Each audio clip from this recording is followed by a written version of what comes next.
Good morning.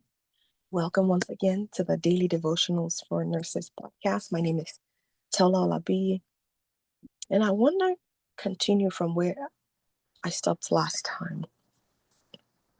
I was telling us of how David in Psalm 142 started to transition out of crying out to God for help. He started to praise and then prophesy over his life and his situation. And we read that in Psalm 142, verse 7. And I will read the King James Version first. It says, "Bring my soul out of prison, that I may praise thy name. The righteous shall compass me about, for thou shalt deal bountifully with me." In the AMPC version, it says, "Bring my life out of prison, that I may confess, praise, and give thanks to your name. The righteous will surround me and crown themselves because of me, for you will deal bountifully with me." He's still asking God to help him. He's still asking God. He's still talking to God, right? Says, "Bring my life out of prison." And this was David in the cave of Adullam. And if you read 1 Samuel 22, this is where David goes into the cave of Adullam after he's been persecuted, being chased by Saul the king. And the thing I see in that 1 Samuel 22 was that other people start to come to David. Other people who did not, we have to read more about the book, First Samuel. Other people that he probably fought with, and I believe it says his brothers. If you read 1 Samuel 22, verse 1, which says, "David therefore departed from there and escaped to the cave of Adullam.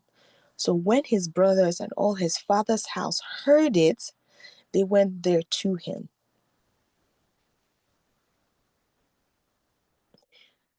So David was starting to transition out of just crying out to God.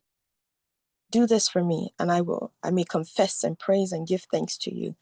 The righteous will surround me and crown themselves because of me." So I believe David was starting to prophesy over his life.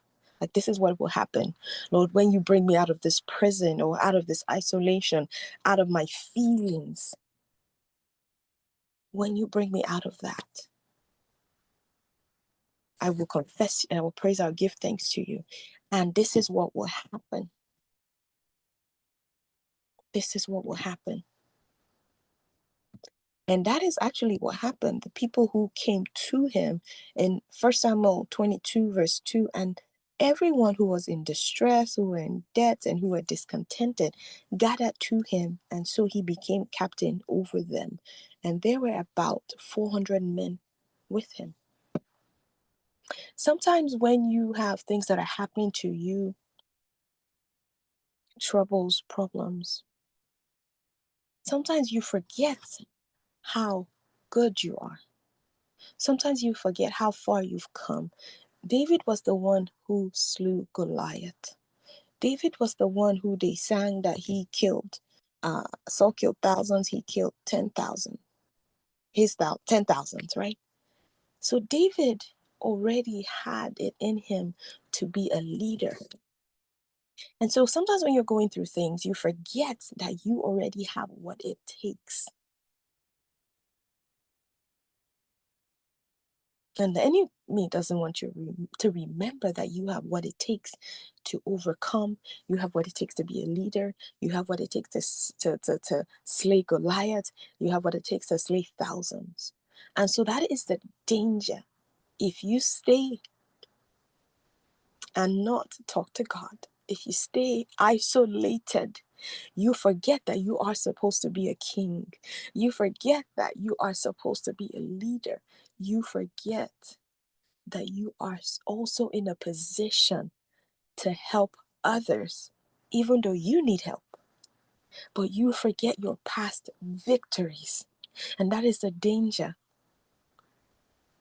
of not crying out to God.